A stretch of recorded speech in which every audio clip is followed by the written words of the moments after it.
அன்பானவர்களே, அன்பு வணக்கம். இறைவனை, கடவுளை, தெய்வத்தை, ஆண்டவனை, பரம்பொருளை, பரமசிவனை, பரமபிதாவை கண்களால் காண முடியாது. அதை நாம் உணரத்தான் முடியும். கடவுள் என்பவர் ஒரு சக்தி, ஒரு பவர், ஒரு எனர்ஜி, ஒரு ஆற்றல். இதை தவிர அவர் உருவங்களில் இல்லை.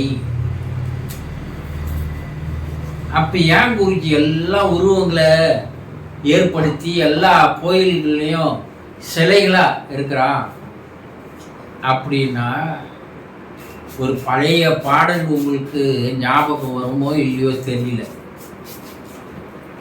அந்த படத்தை பல பேர் பார்த்து கூட இருக்க மாட்டேங்க.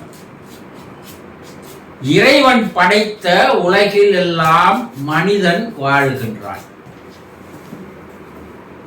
மனிதன் படைத்த சிலைகளில் எல்லாம் இறைவன் வாழுகின்றான். ஒரு பெரிய தத்துவத்தை 2 லைன்ல திருக்குறள் சொல்ற மாதிரி அந்த பாடல் சொல்லும்.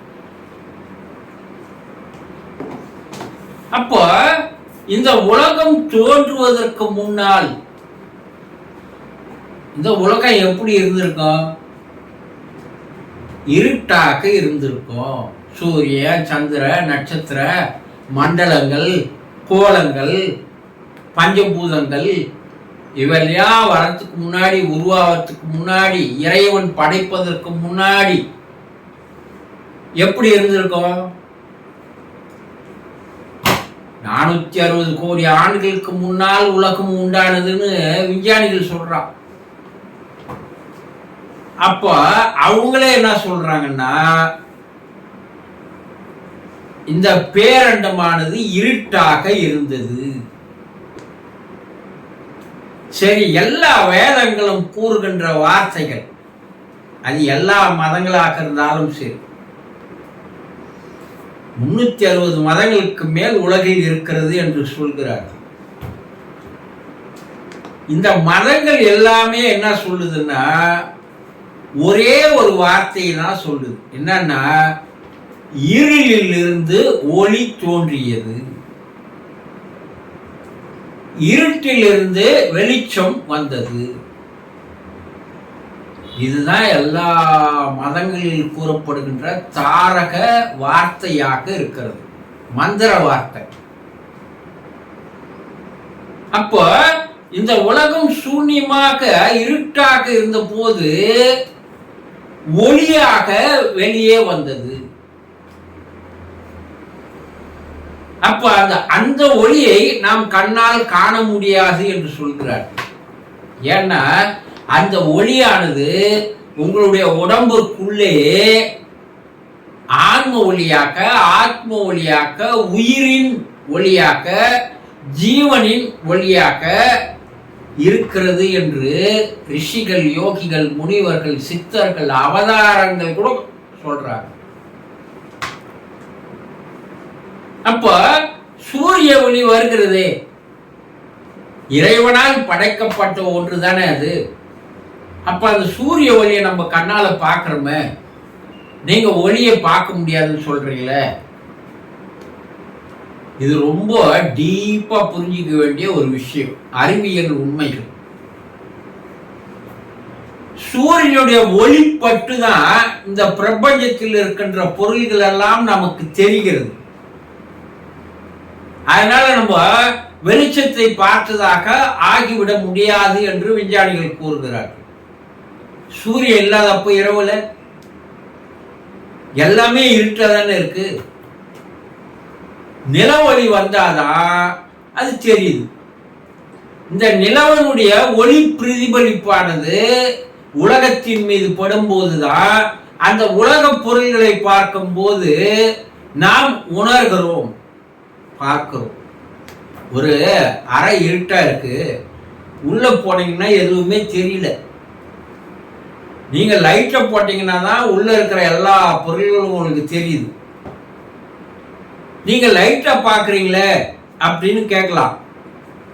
லைட்டினுடைய பிரதிபலிப்பு பற்றி தான் எல்லாமே தெரியுது தவிர வெளிச்சம் என்பது கண்ணால் காண முடியாது என்று விஞ்ஞானிகள் கூறுகிறார்.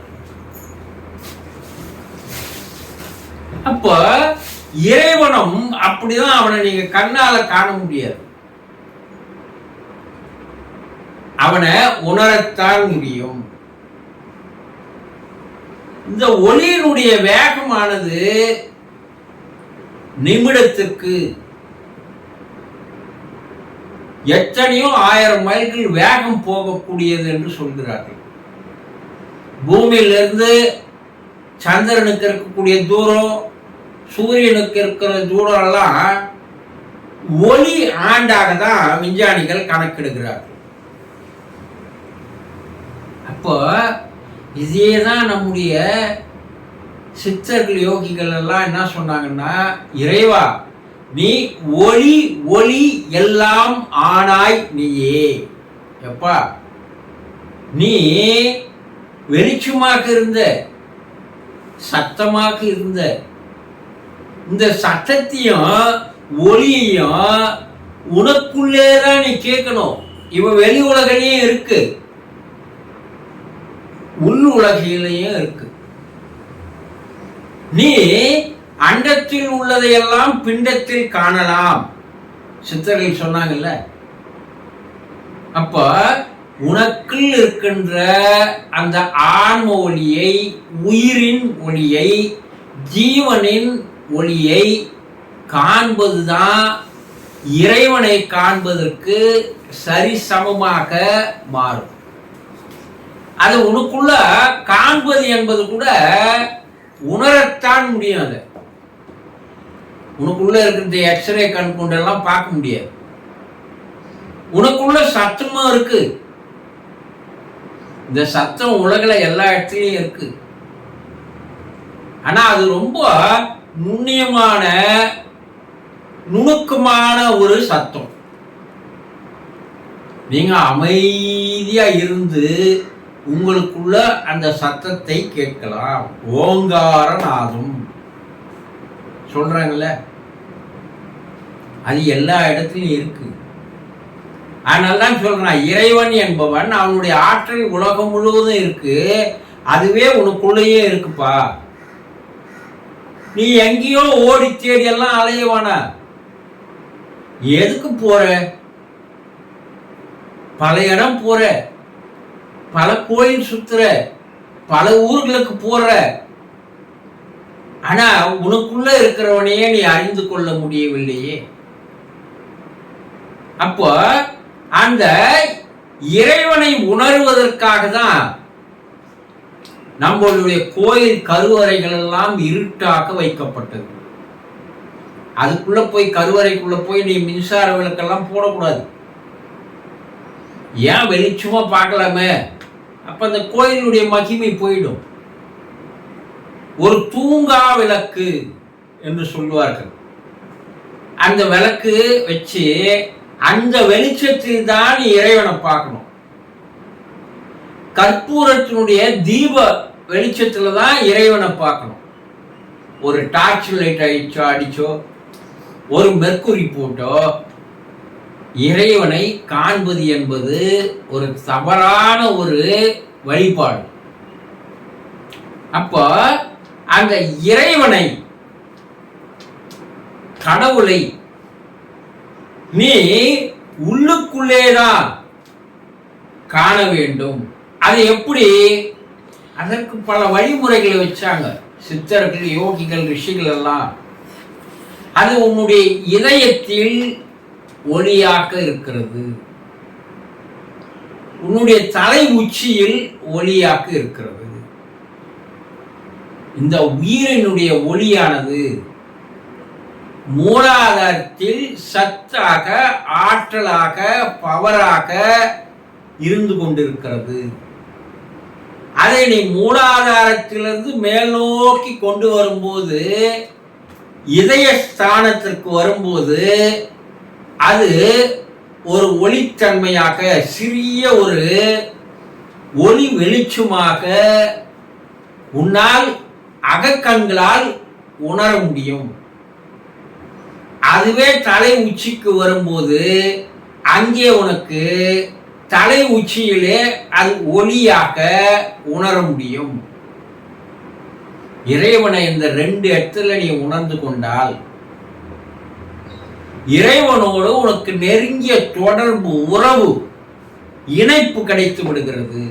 இதை காட்டுறதுக்கு தான் தீபம் என்று மலை மேல தீபத்தை ஏற்றினாங்க, மகர ஜோதி என்று மலை மேல ஏற்றினாங்க. கோடிக்கணக்கான மக்கள் மலை மேல ஏறியதை பார்க்கிறோம்.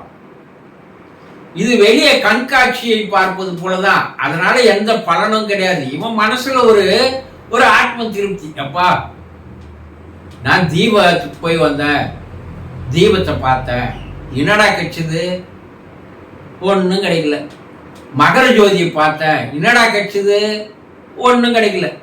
ரெண்டுத்தையும் பார்த்துட்டு வந்துதான் எல்லா கட்டப்பழக்கமும் இருக்கும். எவன் ஒருவன் தனக்குள் அந்த ஒளியை காண்கிறானோ, தன்னுடைய தலை உச்சியில் அதை காண்கிறானோ, அவனுக்கு வேறு எங்கேயும் போக வேண்டிய அவசியமே இல்லை. வேற எந்த வழிபாட்டு முறைகள் தேவையில்லை. எந்த கோயில்கள் போக வேண்டிய அவசியம் இல்லை. எந்த உருவக் கடவுள்களை வணங்க வேண்டிய அவசியம் கிடையாது. இதையெல்லாம் சித்தர்கள் தெளிவாக எடுத்து கூறி சென்றார்கள். அவதாரங்கள் தெளிவா எடுத்து கூறிட்டு போயிருக்கிறாங்க. காட்டு கத்தெல்லாம் கத்தி இருக்கிறாங்க. ஆனா நம்ம காதுல ஏற மாதிரியே இல்லை, புரிஞ்சுக்கிற மாதிரியே இல்லை. இப்ப இறைவன் என்பவனை என்ன பண்ண முடியாது? காண முடியாது, உணரத்தான் முடியும் என்பதை தெரிந்து கொண்டாலே போதும். ஆன்மீகம் முழுமையாக தெரிந்து கொண்ட ஆன்மீகவாதிகளாக அப்போதுதான் உங்களை சொல்ல முடியும். நான் ஆன்மீகவாதின்னு சொல்றவெல்லாம் ஊரை ஏமாத்துறான், அவன் ஏமாத்திக்கிறான். எப்போது தன்னுடைய ஆன்மாவை எவன் ஒருவன் உணர துவங்குகிறானோ அவனே ஆன்மீகவாதி. புரிந்து கொள்ளுங்கள்.